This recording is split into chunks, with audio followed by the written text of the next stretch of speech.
with DutyRon.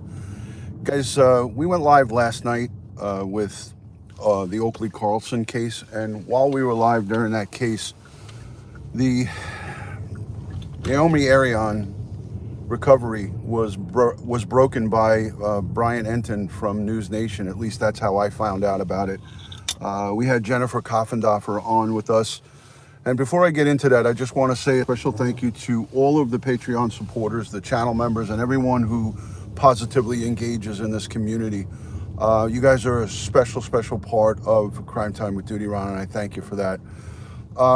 Again, very, very sad, and you know, it was the worst case scenario that came to fruition, and now you have the Arion family in mourning the loss of their daughter in a very, very violent, heinous way. You know, no words can describe the feeling. I know what it's like to make a notification to a family member as a law enforcement professional. And the Churchill County Sheriff's Department, in conjunction with the investigating authority, have recovered her remains in a shallow grave as reported. So prayers go out to her family, her brother Casey, her sister, her mom, her dad, the stepbrothers. You know, while I was live last night, you know, the news came in, but I had to stay true to what I was obligated to, and that was Jamie Jo. It was her time, it was her story, it was her live stream, and I wasn't going to hijack that live stream for that breaking news. But I want to just say the first order of business on my way into the office today was to do this live stream and to send my heartfelt, on behalf of myself personally and our community, Crime Time with DutyRon, just a sincere and heartfelt condolences to that family. You know, her mom traveled all the way from South Africa here. Her daughter came here in August to start a new life without being restricted with all of the different things that, you know, they were subject to security-wise because of her father's position as a diplomat. You know, Brian Enton and Jennifer Koffendorfer, they say it real well. You know, this is heartbreaking, and this is something that you don't wish on your worst enemy. You know, so the law enforcement, the Churchill County Sheriff's Department, and Lyons County Sheriff, everybody who's investigating this case, I send them to strength because they were the ones that had to make the recovery. It's not an easy thing to do. I know it's part of their job, but it is difficult. These are human beings. These are human lives. And I want to just say this. I am going to exercise respect for the family. I need all of you here in the Crime Time with DutyRon community to understand and follow suit with me with waiting for this family to lay their daughter to rest before we get into the nitty-gritty and details of what transpired. I know that I won't do it. You may find it elsewhere, but I am going to respect this family on the loss of their daughter. I'm going to let them give her a proper burial. You know, talking about her remains and what condition they were in, we all know from the education that we've received here at Crime Time with DutyRon what we are looking at here. It's not something that is, you know, it's not something that you should be speaking about at this particular moment. And I'm just going to say this. You know, once the timing is right, we could talk about the details. And you know that we have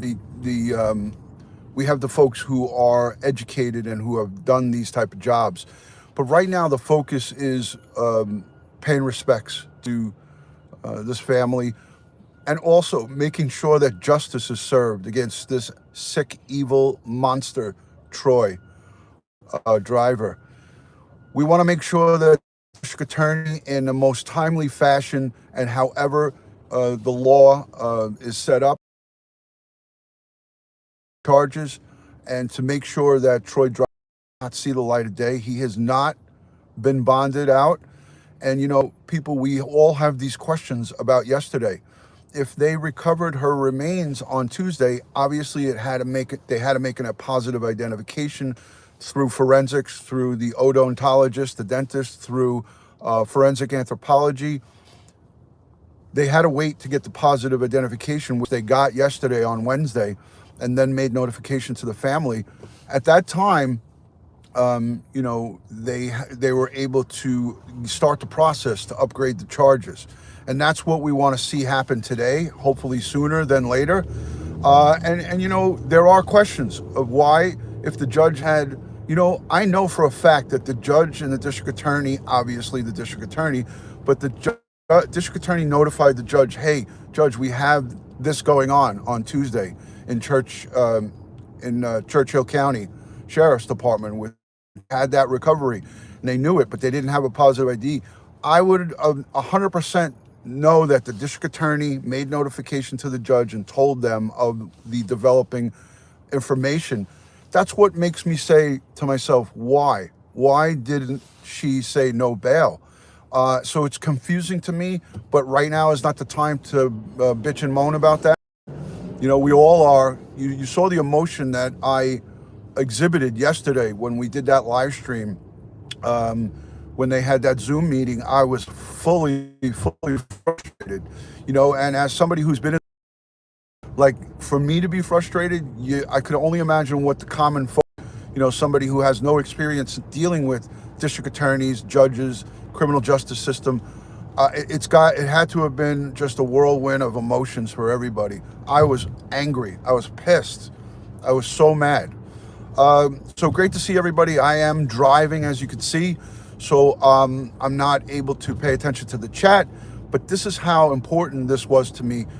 At 11 o'clock Eastern time last night, I almost went live and talked to you guys, but I just said I gotta get to sleep. I gotta get up for work in the morning, and I wanted to, this is what I knew I was gonna do. I was gonna make this quick mobile live stream to talk to you guys about the importance of respecting this families in their time of grieving. That is the most important message of this whole live stream is, folks, there are real people, as I always say in previous streams, there are real people with real emotions, and they're going through it right now. This family is distraught, and they're waking up this morning to knowing that their daughter is not ever going to become that hope that everyone, and the sliver of hope that everyone was holding on to is now gone. We need to now let them lay her to rest, and then the wheels of justice. We need to make sure that the prosecutor and the criminal justice system puts Troy Driver away for life, so he never can ever come out and harm somebody again. Listen, just 24 years later, after his first violent crime at age 17, here we are in 2022, back at it with a repeat offender who is allowed to get out early before he should have gotten out, in my eyes, and is walking the streets as a predator. And who is the potential victim? Us, the civilians. We are in danger at the hands of a weak criminal justice system. Things have to change, because there's hundreds and perhaps even thousands of these monsters that are walking around amongst us. It's evil, sickening, disgusting, all of the above, folks. And that's why I talk about peripheral vision and not burying your head in the phone. It's important that you guys listen to what everybody's telling you from the criminal side. You cannot become complacent anywhere, even in your own backyard, even in your front yard, even walking around your neighborhood. If you think you live in a safe neighborhood, you're mistaken.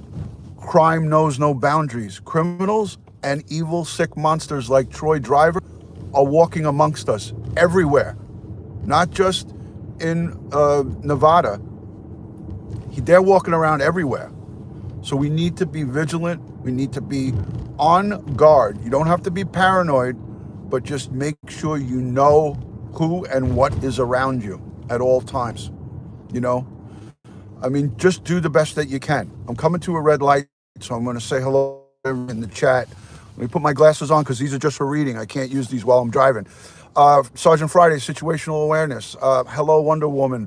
We don't know the motive. KT, 100% greed. Karina, good to see you. Hi, Carol. Hello, Marsha Izell. Thank you for being a new member. Yeah, it has vastly deteriorated. I agree. Let me play a little clip from News Nation as this light turns green. I'm going to play a little clip from News Nation and let me know. Hi, I Love Labs. How are you? Good morning, everybody. Good morning. 328 is the number I see there, 329. I'm going to play a little clip from News Nation. Let me know if you could hear it well. I'm not using Trucker Steve. Good morning. Good to see you, brother. Thank you for joining. All right, here we go. Body of Naomi Irion, an 18-year-old woman who Let was me know if you can hear abducted it. in a Nevada parking lot earlier this month. Joining us now for more on this breaking development is News Nation's Brian Enton. Brian, good to see you, and you are there covering this story when this discovery was made. The remains have now been identified. How did they find them? Yeah, this really is just heartbreaking, Rutabaga. This all happened within the last hour. What we've learned from the Churchill County Sheriff's Office is that yesterday they followed up on what they called an investigative tip that took them out to a very, very rural part of the county. They found a grave site. They found a body. It was taken to the medical examiner's office, and today they were able to officially identify the body as Naomi's. You remember, we've been covering the story all week. She is an 18-year-old woman. She is the daughter of a U.S. diplomat. She lived all over the world and recently moved here to Nevada to live with her older brother because she wanted a more normal life. She was used to living on these American diplomatic compounds. She wanted to go to college. She wanted to buy a car. She wanted to have a boyfriend. And she was in the Walmart parking lot back on March 12th when she was kidnapped. There has been hope all along that she could possibly be found alive. But again, now this really is tragic news just within the last hour that her remains have been discovered. And you were there actually today reporting on Troy Driver, who's the suspect in her kidnapping. The bail for him was set at $750,000. Do you think that could be now raised now that the body has been found? But that's a good question, Rutabaga, and we're going to wait and see about that tomorrow. There's so much such a strange situation surrounding this man, Troy Driver. He's been charged with kidnapping. He is apparently not talking to police. He has not been charged with murder, but he has been tied to the kidnapping. You mentioned the $750,000 bond. All right, I'm going to pause that there. Charges should be, and I hope and pray will be upgraded today. It'll be done as quickly as possible. Ed Wallace, good to see you, my brother. Thank you for joining. Good morning to everybody joining. Thank you for being here. So that's what that was the report from Brian Enton late last night.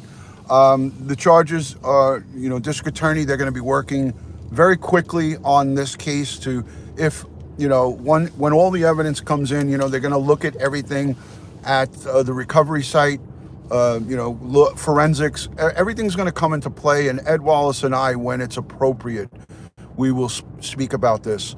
Again, like I said, my thoughts and feelings is that we need to respect the family right now, and they need to be able to have peace, to lay their daughter to rest, if and when that happens, whether it happens quickly or if it happens because they may need her remains for a little bit in regards to this investigation. We saw that in the Gabby Petito case, but in this case, it's a little different. They have a perpetrator in custody. With Gabby Petito, they did not have a perpetrator in custody, so it was a little bit different, folks. So again, I appreciate everybody being here. Ed Wallace and I will keep you updated on this case as it develops. We're going to be following it closely. Again, as I said last night, I was dedicated to Jamie Jo, the foster mom of Oakley Carlson, and there was no way I was going to break that live stream that we were doing out of respect for Jamie Jo. Again, this community is all about respect, dignity, and love. And in my eyes, there was no way that I was going to break away from a scheduled broadcast live stream I did make mention several times about Naomi's recovery during it because I couldn't not make mention of it. But I hope you guys all understand my dedication to the victims and their families. And, you know, Jamie Jo is a victim. Her daughter is presumed dead. Her foster daughter was taken away from her, almost 2.5 years of her fostering her were taken away from her, and we don't know where she is. Little baby Oakley Carlson has not been recovered. And there's no end in sight in this case.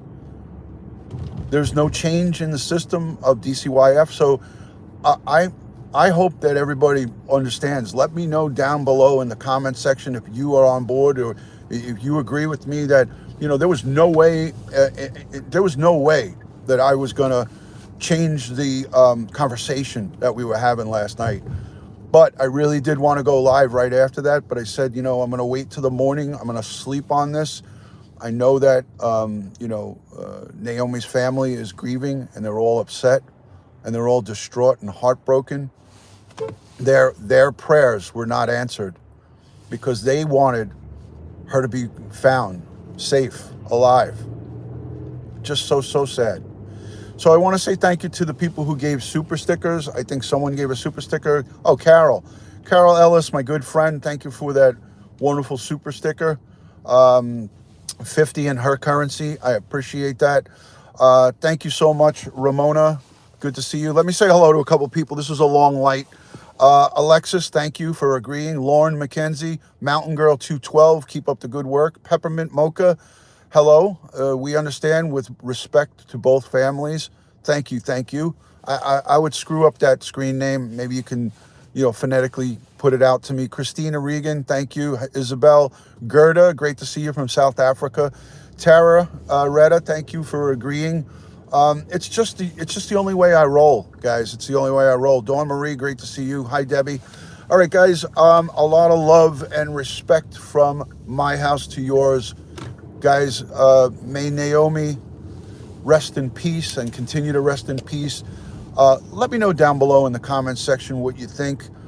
We are going to acknowledge and just kind of take it easy with coverage of this case. We are going to cover the criminal element because that's what we do. But as far as speaking about the crime committed against her, the potentials for crimes committed against her, at this time, we need to just acknowledge and sit back and let this family grieve. And that's what we're going to do. We're going to continue to cover the upgraded charges on this sick, evil, demonic monster, Troy Driver. And we are going to cover that with respect and dignity. So, guys, thank you, Ramona, for the super chat. I'm driving, so it's hard for me to see it. I will see you guys on the next one. God bless the world. God bless the United States of America. And God bless each and every one of us here in the chat. But especially all the victims of crime across the globe and their families. Today, this morning, we are especially sending special prayers, strength, and positive vibes to the Arion family on the loss of their daughter, Naomi. Guys, have a great Thursday. We're almost at the end of the week, and I'll see you on the next one. Peace and love from DutyRon. Thank you for joining.